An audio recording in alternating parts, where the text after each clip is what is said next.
Since Russian gas deliveries to Transnistria stopped in early January, Natalia's apartment has become a makeshift school. 36. The shortage has led to gas and power outages in homes, which also affect water supply. Without heating, schools have closed. This Moldovan region, controlled by pro-Russian separatists, used to receive free gas from Moscow. We don't have water, electricity or heating. The hardest part is the lack of heating. Internet access is also a challenge because we have to rely on mobile internet, and phones need to be placed near windows to get a signal. It's tough, but we manage. Natalia works in a kindergarten, but like many in Transnistria, she has had to take unpaid leave. Her son Alexandru is preparing for high school finals and does his best to keep up with classes. We charge our phones whenever there's power. We manage and save battery life.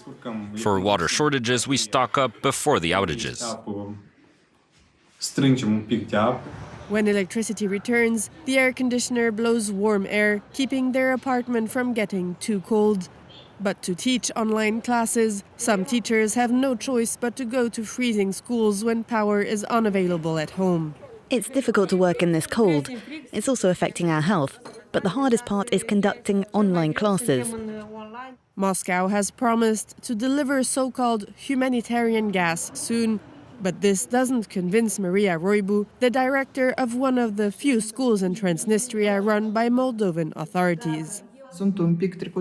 I'm a bit of a mess, and I'm really worried.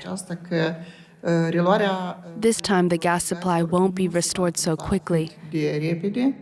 And I'm not as worried about myself as I am about the city's residents.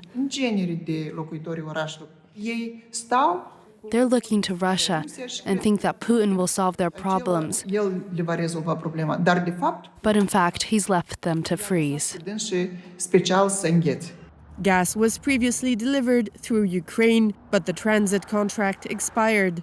The separatist authorities, aligned with the Kremlin, accused the Moldovan government of blocking alternative solutions.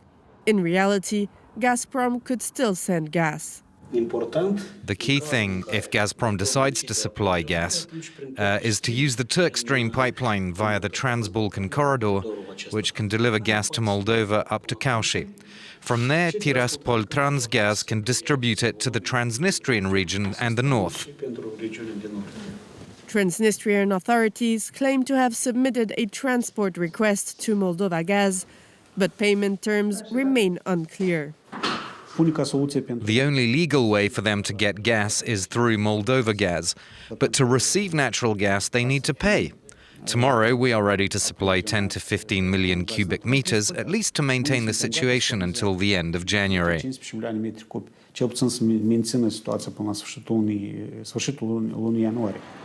Moldovan villages near Transnistria also relied on the free gas from Moscow.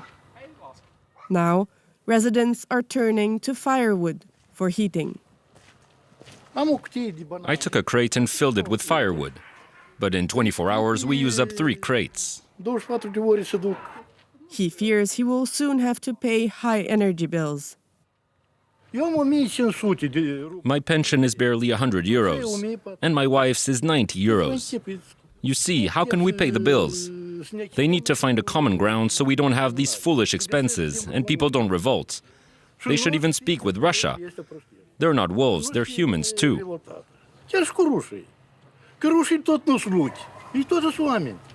This lawyer, an expert on Transnistria, undertakes field visits to meet residents. For him, the current crisis could be an opportunity to resolve a conflict frozen since 1991, when the region split off. This represents an opportunity to facilitate more intense political dialogue with the Tiraspol administration and try to find solutions. For now, the Tiraspol administration plays into Russia's hands and avoids discussions.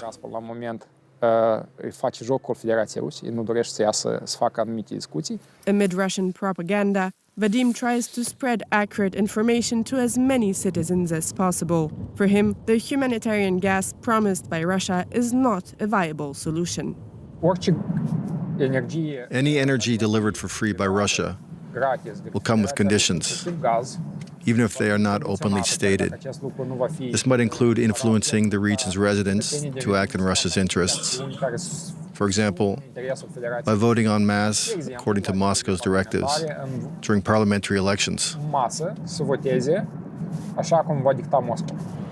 Legislative elections are expected by autumn, with several pro-Russian parties already mobilizing for the vote.